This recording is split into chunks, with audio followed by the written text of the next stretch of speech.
In today's world, we have a habit, we have a lifestyle in which we like to upgrade our physical possessions, our physical conditions. You want a new car every couple of years. You want to remodel the house once in a while. You want to get a new wardrobe, not because there's anything wrong with the old one, but because you can improve. Why not? If it can be more elegant, if it could be more glamorous, if it could be more pleasing to the eye, why not? So we have this very common everyday practice that you upgrade. They produce a nicer product, you buy the nicer product. And that's fine if we do the same in other areas. Why shouldn't our behavior at home be upgraded from time to time? Why shouldn't it become more beautiful, more elegant, even more glamorous?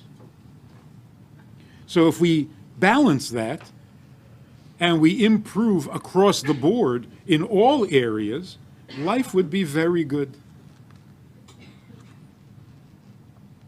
So for example, how do you speak to your spouse?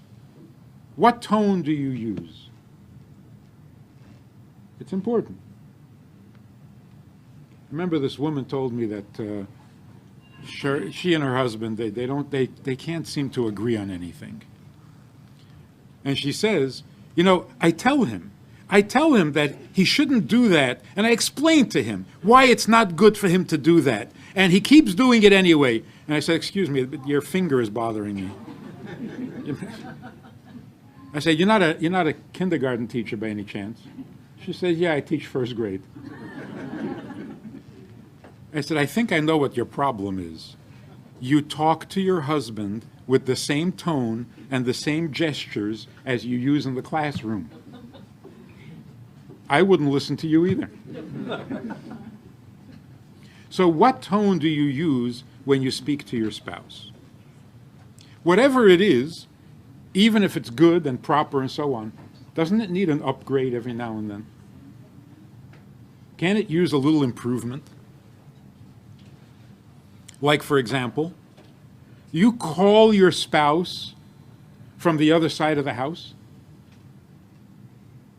Don't do that. It's not nice.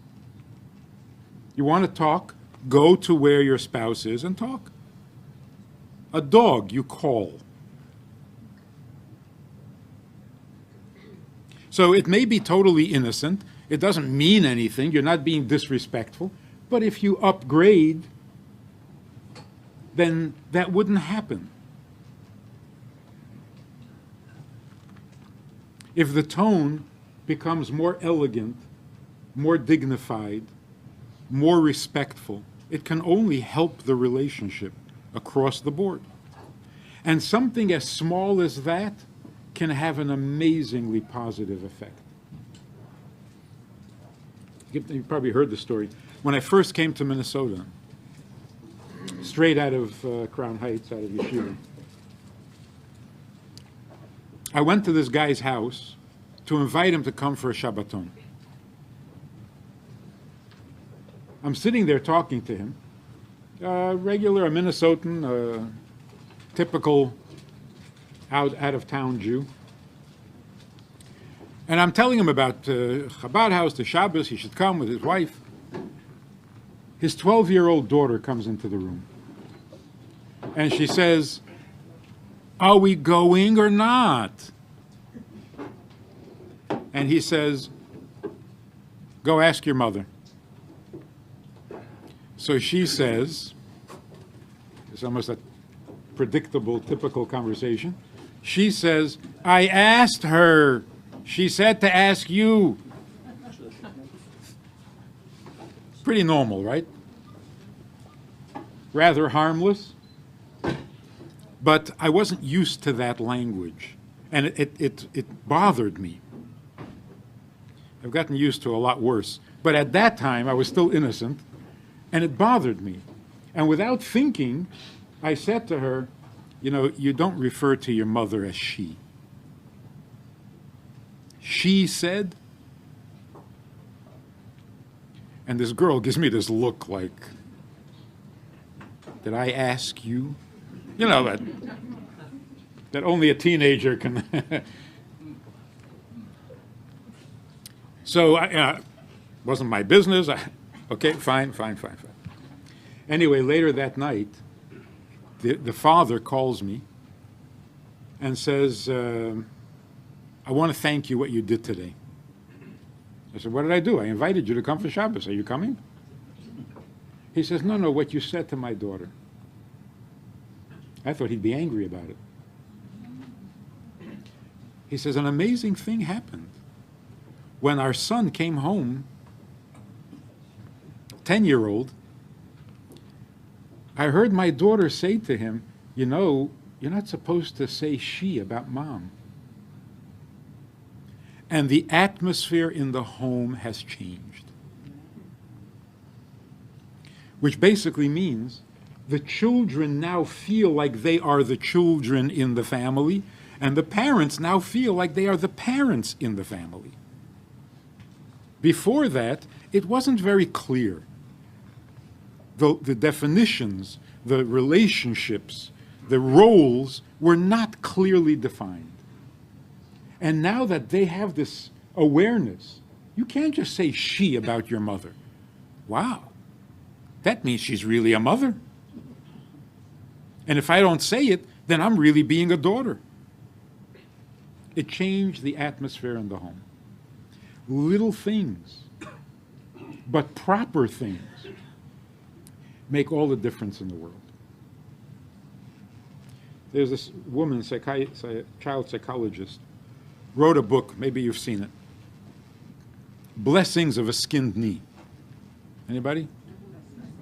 Huh? Blessings of a Skinned Knee. I'm not recommending the book. I'm just saying she's a Jewish woman, she's a child psychologist, and she wrote this book. The point that she makes in the book is that when she went to school to study child psychology, she was told that her patients, her clients, would be coming from broken families, dysfunctional families, or disadvantaged families. And that's why the children will have issues, and you're going to help them with those issues. She's been working now, she's been a professional for almost 15 years. And she's very puzzled, because the vast majority of all of her clients for the last 15 years have not been from disadvantaged families because they can't afford it. It hasn't been from broken families because they don't come for therapy. And it hasn't been from dysfunctional families because they don't seek help. And yet she's busy. So she doesn't understand, where are all these issues coming from? It's not what they taught her in school. One day, she happened to attend a class with her conservative rabbi on Kibbud Av V'Em. And she heard for the first time in her life that you're not allowed to sit in your father's chair. And a light bulb went off in her head. And from then on, every child that she sees, she asks, do you sit in your father's chair? And recommends that they stop immediately. And that puts them on the path to recovery, to improvement, better than any method she's ever used. And she explains it. If you can sit in your father's chair, your borders have been violated. Anyway, when I read it, I just skimmed, and I thought, well, that's an interesting, got to think about this a little more. But the very next day, this mother asked me to talk to her 11-year-old, who was impossible. So I didn't know what. So I'm sitting there, I'm talking to him. I said, let me ask you something. Do you sit in your father's chair? He says, yeah. I said, that's the problem.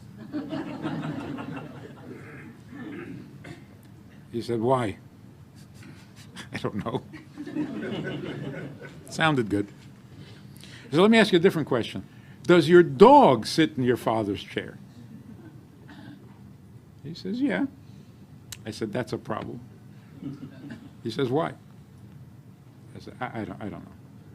But let me ask you a different question. Does your dog sleep in your bed?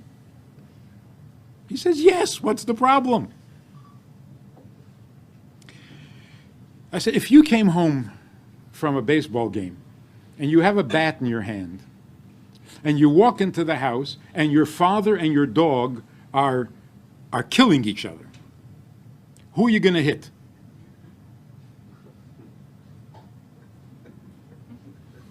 This was an intelligent 11-year-old with high moral standards.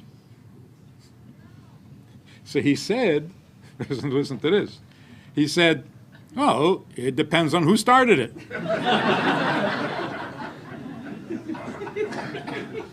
But it's very logical. I said, now you're crazy. And it began when you sat in your father's chair. You sit in your father's chair, the dog sits in your father's chair, the dog sleeps in your bed. You don't know who's who, you don't know what's what. All the borders are confused.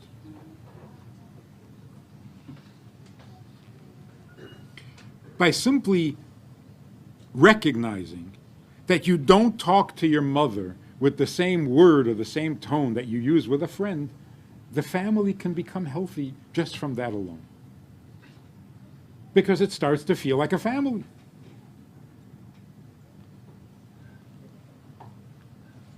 I was at a hotel once for a Shabbaton. And this mother asked if I would sit down with her and her teenage daughter because they have an issue that they need to discuss.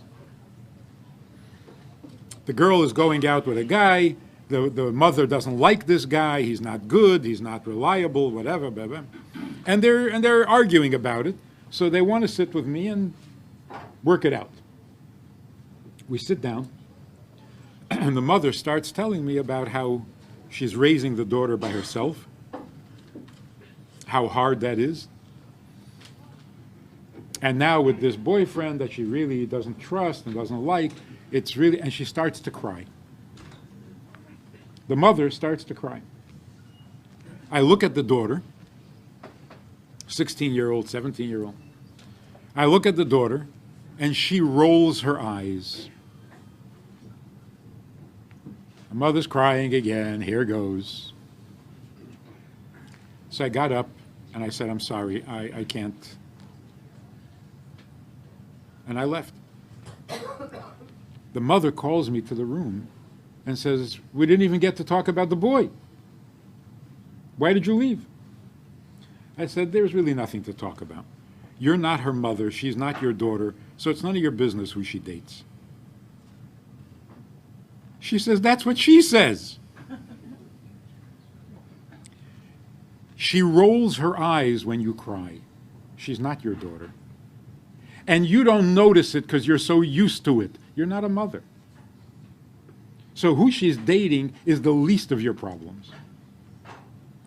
Maybe you should try being a family again. Maybe sit down with your daughter and say, how would you like to play house? Let's play house. I'll be the mommy, you be the daughter. Let's start all over again. So there are things that are so fundamental and so simple. You don't roll your eyes at your mother. You don't call her she. You don't sit in her chair. What does that accomplish? Now you have a mother. And the same is true between spouses. If you can speak to your spouse the same way you speak to a stranger, then something is wrong with this relationship. Maybe not terribly wrong, not criminal, but it's not appropriate. It's not right. And if you don't treat it right, it can't thrive. like if you have plants in the house, certain plants need this much water, not less, not more. Other plants need more sunlight. If you don't give the plant what it needs, how do you expect it to thrive? So every relationship is a delicate arrangement, and it has certain conditions under which it thrives. If you don't give it those conditions, then what do you expect? So all the advice in the world is not going to help. We once had in Minneapolis, there was this couple, a husband and a wife, psychologists, who traveled and gave workshops, lectures, whatever, on how to avoid arguments. They were very good. They were good actors, they were good psychologists, and they presented this little, they play acted the whole theory on stage. So we were sitting there, auditorium full of people, and they basically demonstrated certain words lead to arguments, and certain words resolve the argument, dissolve the argument. Instead of saying, why can't you, you're supposed to say, it makes me feel bad. You know, you've heard all that stuff. Anyway, they demonstrated it very nicely and played it all out. As soon as they were finished, a woman raises her hand, and she says, that's all fine if you don't want to argue. You're assuming that the couple doesn't want to argue. When my husband comes home, he's looking for a fight. So this whole theory doesn't work. So really what we need is, we need to find out why it is so inappropriate to start a fight with your wife. If you don't convince me of that, then don't tell me how not to fight. So we got to go to the heart of the issue. What is appropriate for a marriage? What is appropriate between husband and wife? And whatever it is, it can use an upgrade. It can always use an upgrade.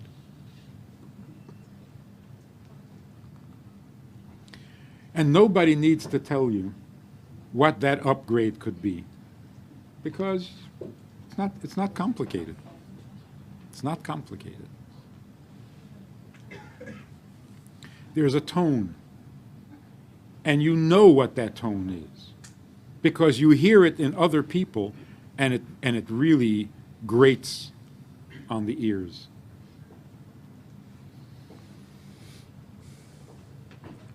How is it, for example, that you see couples who talk to each other with such a lack of respect that it's shocking, while at the same time they are both very nice people, popular, everybody likes them, they're mentioned, they're decent, they're friendly, they're respected. Only with each other, they're horrible. Which means they have more respect for strangers than they have for each other. How does this happen? Or how do you avoid this from happening? But you know when you hear it, how inappropriate, how offensive it is.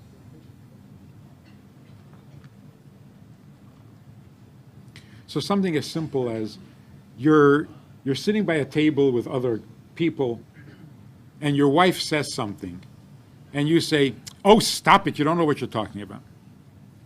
This is jungle behavior. You didn't mean anything vicious, it's just the way you talk. But about your own wife, in front of people? You would never say that if you were talking to a stranger. So how do we get so careless? How do we get so callous? How do we become so inconsiderate with the people who are most important in our lives?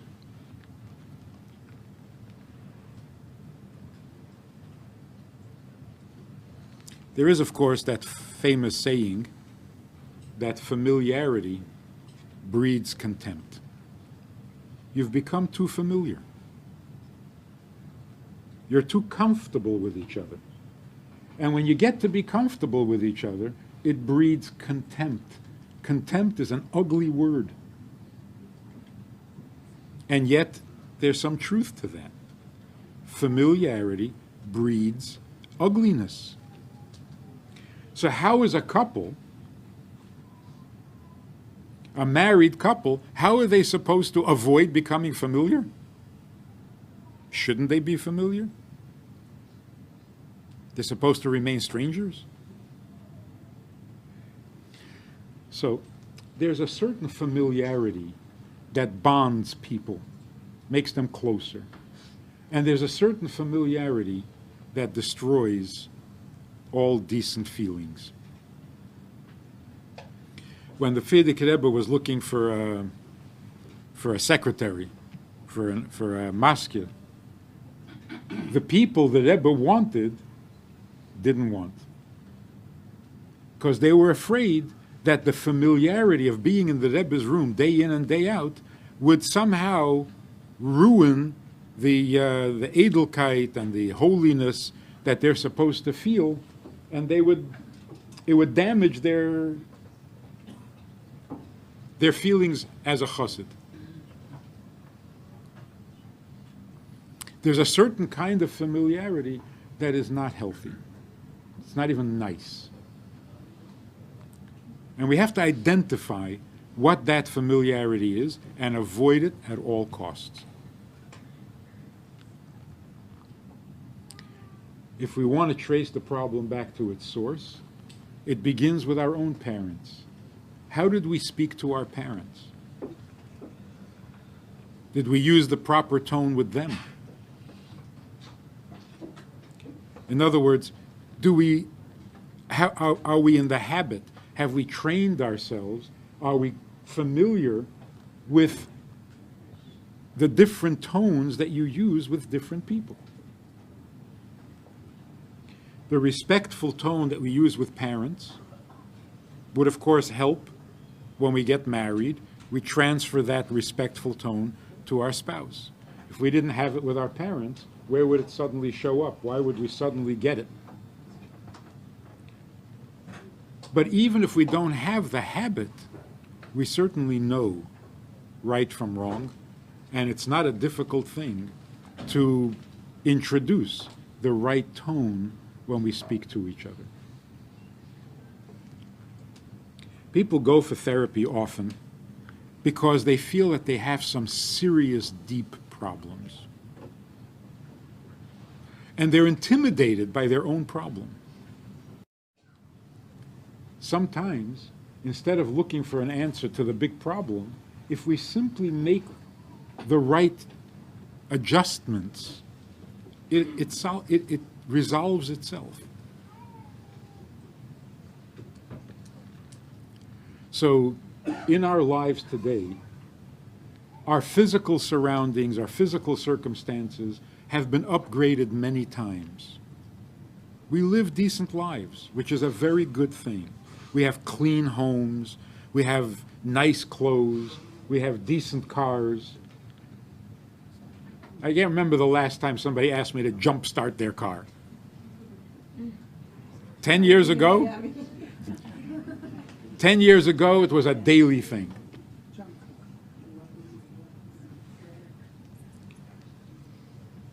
Driving down the road, how often did you pass a car with a flat tire? Recently?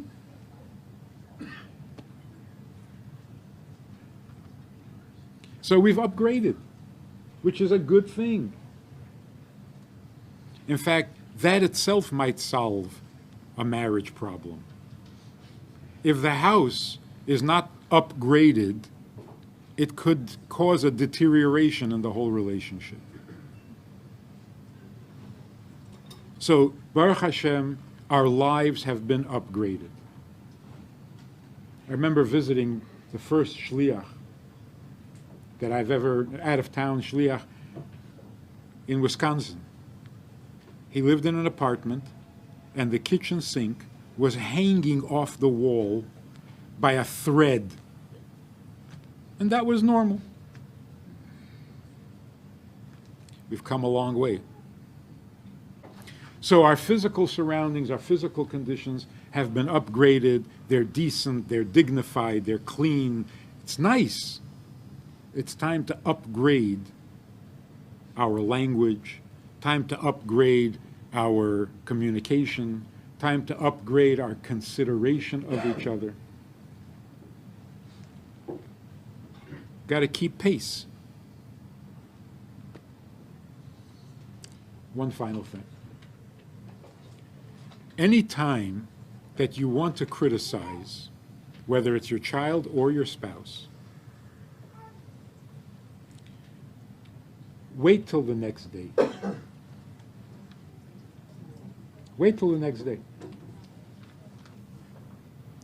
When you prepare, when you think in advance, when you want to tell something to your child or to your spouse, but you wait. Wait for the right minute, for the right setting, for the right mood, and then you say it, it's always a home run.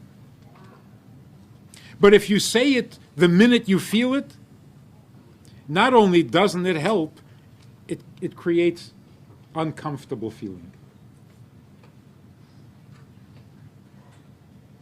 So the Rebbe said, my father called me in and said, I noticed this morning when you shared your candy, this morning. It was now afternoon. Why didn't father call him in immediately? Why didn't he call him and say, give him more of that candy, you selfish little child? The fact that he waited makes the message so much more powerful because there's so much goodness in it. First of all, you waited to tell me this? You're so nice. Number two, you've been thinking about me all afternoon? What kind of compliment that is? You're really concerned? You didn't forget what happened this morning? I forgot. So this must be serious. There's so many good things in the waiting, in the choosing the moment. But just to react,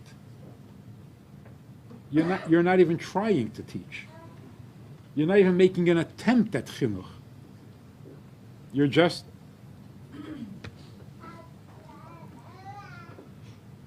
even with a spouse. You want to say something, you want to convince your spouse of something. Don't say it at the moment when the crisis comes, when you're annoyed by something your spouse did or said. That's not the time. Wait till tomorrow. And then say it. By then you will have the right words. By then you will sound good. By then, what you will say will be a compliment. And it will have a positive effect. There's only one problem with that.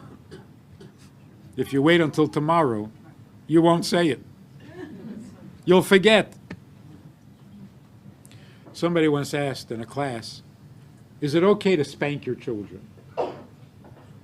I said, yeah, sure. The only thing is, don't do it out of anger when you lose control. Make a list of the things you're going to spank your child for. Make a list. And hang it on your refrigerator. Next time you get angry, you want to spank the child, check the list. If it's not on the list, you can't spank him. So it was quiet in the room for a few minutes. And then one of the women said, I can't think of anything to put on the list. If you're not angry, you're not upset, cold-bloodedly, premeditated, what would you spank your child for? Hard to think of anything. And yet if you don't think, you spank him all the time for every little thing. If you would wait till the next day to offer your criticism or your input or your idea, your opinion, not only wouldn't it be offensive, it would be so elegant, it would be so respectful. It would be so dignified that it would have to have a good effect. And it has a good effect on you too. The fact that you waited makes you into a mensch. Partner with Rabbi Friedman. Visit itsgoodtoknow.org/support.